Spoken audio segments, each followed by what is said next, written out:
আজকে যে বিষয়ে আলোচনা করবো সেটা হচ্ছে আর্টিকেলস। আর্টিকেলটা কি? আর্টিকেল মানে হচ্ছে কিছু নিয়ম বা কিছু ডিসিপ্লিনও বলতে পারি বা শৃঙ্খলা বলতে পারি, যে নিয়মের মধ্যে কোনো ওয়ার্ড বা কোনো শব্দকে আমরা যদি লিখতে চাই বা কোনো নাউনকে যদি আমরা বর্ণনা করতে চাই, তাহলে সেই নাউনটাকে বর্ণনা করতে গেলে যে আর্টিকেলের যে ব্যবহার হয়, সেই আর্টিকেলটা কীভাবে ব্যবহার করব বা কোন জায়গাতে ব্যবহার করব সেই সম্পর্কে আলোচনা করব। আর্টিকেলস মানে হচ্ছে নিয়ম। যেমন এ বয় মানে হচ্ছে একটি ছেলে, এ লায়ন মানে হচ্ছে একটি সিংহ, এ হাউস মানে হচ্ছে একটি বাড়ি, এ পার্সন মানে হচ্ছে একজন ব্যক্তি, এ হর্স মানে হচ্ছে একটি ঘোড়া, এ গোট মানে হচ্ছে একটি ছাগল, এ বিগার মানে হচ্ছে একজন ভিখারি, এ কুক মানে হচ্ছে একজন যে রান্না করে তাকে বলা হচ্ছে কুক। তাহলে আর এদিকে যেমন আছে যে অ্যান্ড মানে হচ্ছে একটি পিঁপড়ে, অ্যান্ড মানে হচ্ছে একটি পিঁপড়ে, অ্যান আমব্রেলা মানে হচ্ছে একটি ছাতা, অ্যান অ্যাস মানে হচ্ছে একটি গাধা, অ্যান এলিফ্যান্ট মানে হচ্ছে একটি হাতি। তাহলে এখানে দেখা যাচ্ছে যে যেসব যে এ যে এ কোন যে শব্দটা, যে এ যে লেটারটা সেটা কোন জায়গায় বসেছে, যেটা কনসোনেন্ট দিয়ে যেটা শুরু হয়েছে, যে কনসোনেন্ট যে শব্দ দিয়ে শুরু হয়েছে, ঠিক আছে, কোনো ওয়ার্ড যদি কনসোনেন্ট দিয়ে শুরু হয় তাহলে তার আগে যে এ আর্টিকেলটা বসবে, ঠিক আছে, তার আগে এ আর্টিকেলটা বসাতে হবে। আর যদি কোনো শব্দ যদি অ্যান দিয়ে শুরু হয়, এ দিয়ে শুরু হয়, যদি ভাওয়েল দিয়ে শুরু হয়, এ ই আই ও ইউ যদি ভাওয়েল দিয়ে শুরু হয়, তাহলে তার আগে অ্যান এই আর্টিকেলটা বসবে, ঠিক আছে, সেটা হচ্ছে অ্যান এই আর্টিকেলটা বসবে।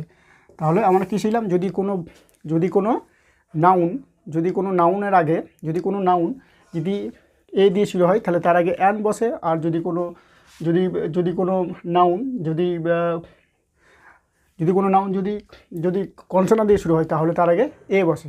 আর আর্টিকেল হচ্ছে তিনটি, এ এন দি, এগুলো হচ্ছে আর্টিকেলস, ঠিক আছে। আর্টিকেল, আর তাহলে আর্টিকেলকে কয় ভাগে ভাগ করা যায়?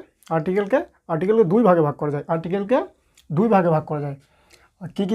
কী ভাগে কটি ভাগে ভাগ হচ্ছে? দুই ভাগে। একটা হচ্ছে ইনডিফিনিট আর্টিকেল আর একটা হচ্ছে ডিফিনিট আর্টিকেল। ইনডিফিনিট মানে কি? ইনডিফিনিট মানে হচ্ছে যেটা অনির্দিষ্টভাবে বোঝায়, ঠিক আছে, কোনো ব্যক্তি হোক কিংবা কোনো বস্তু হোক সেটাকে অনির্দিষ্টভাবে বোঝাবে, সেই জন্য তাকে বলছে ইনডিফিনিট। আর একটা হচ্ছে ডিফিনিট আর্টিকেল। ডিফিনিটটা কি মানে? ডিফিনিট মানে হচ্ছে কোনো ব্যক্তি বা বস্তুকে নির্দিষ্টভাবে বোঝাবে, সেটা হচ্ছে ডিফিনিট। আর যেমন ইনডিফিনিট আর্টিকেল কোনগুলো, যেমন এ বয় মানে হচ্ছে একটি বালক। তারপর যেমন অ্যান আপেল মানে হচ্ছে একটি আপেল, ঠিক আছে। আর যেমন ডিফিনিট আর্টিকেল কোনগুলো? দেয়া বয়, দেয়া পেন, কলমটি, দেয়া বয় বালকটি, বা দেয়া পেন কলমটি, এগুলো হচ্ছে ডিফিনিট আর্টিকেল, ঠিক আছে। আর আর্টিকেল কি? আর্টিকেলকে অ্যাডজেক্টিভ হিসেবেও গণ্য করা যায়। যেমন পার্ট অফ স্পিচের মধ্যে যেহেতু এগুলো ব্যবহৃত হয়, এই অ্যান্ড এগুলো ব্যবহৃত হয়, তাহলে কিন্তু পার্ট অফ স্পিচের অংশ, আর এবং একে অ্যাডজেক্টিভও বলা যায়। কী ধরনের অ্যাডজেক্টিভ? যেমন কোনো অ্যাডজেক্টিভের কাজ কি? কোনো নাউন বা প্রোনাউনের আগে বসে, কোনো নাউনের আগে বসে সেটাকে, তার গুণকে বিশেষিত করা, ঠিক আছে, বা বর্ণনা করে দেওয়া, ঠিক আছে, সেটা হচ্ছে অ্যাডজেক্টিভের কাজ, ঠিক আছে। আর যেহেতু কোনো নাউনের আগে বসে, ঠিক আছে, সেই রকম এ অ্যান্ড দে এগুলো কিন্তু নাউনের আগে বসেই নাউনটি নির্দিষ্ট না অনির্দিষ্ট তাকে বুঝিয়ে দেওয়ার কাজ হচ্ছে এই আর্টিকেল, ঠিক আছে। তাহলে এটাও আর্টিকেল হচ্ছে একটা পার্ট অফ স্পিচের অংশ। এ অ্যান্ড দি যেহেতু আর্টিকেল, এরাও কিন্তু একটা পার্ট অফ স্পিচের অংশ, ঠিক আছে। এরা হচ্ছে পার্ট অফ স্পিচের আগে, এগুলো আর এটাকে দুটো ভাগে ভাগ করেছে, ঠিক আছে, একটা ইনডিফিনিট আর একটা হচ্ছে ডিফিনিট।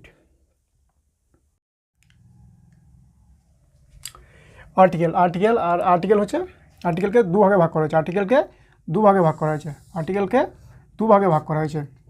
একটা হচ্ছে ইনডিফিনিট। তাহলে ইনডিফিনিট আর্টিকেল কোনগুলো? ইনডিফিনিট আর্টিকেল হচ্ছে এ এবং অ্যান হচ্ছে ইনডিফিনিট আর্টিকেল। এ এবং অ্যান হচ্ছে ইনডিফিনিট আর্টিকেল, কারণ এটা নাউনকে তার আগে বসে নাউনটিকে অনির্দিষ্টভাবে বোঝায়, ঠিক আছে, তার সীমাকে সংকুচি করে সেটা অনির্দিষ্টভাবে বোঝায় বলে সেটা ওটা ইনডিফিনিট, ঠিক আছে। আর ডিফিনিট মানে হচ্ছে নির্দিষ্ট, মানে এ নাউনের আগে বসে নাউনটা নির্দিষ্ট না অনির্দিষ্ট সেটা বুঝিয়ে দেওয়া কাজ হচ্ছে, সেটা হচ্ছে ইনডিফিনিট, সেটা হচ্ছে ডিফিনিট মানে হচ্ছে ডিফিনিট আর্টিকেল কোনটা? সেটা হচ্ছে দেয়া হচ্ছে ডিফিনিট আর্টিকেল, ঠিক আছে, মানে নির্দিষ্টভাবে বুঝিয়ে দেওয়ার কাজ হচ্ছে ডিফিনিটের কাজ।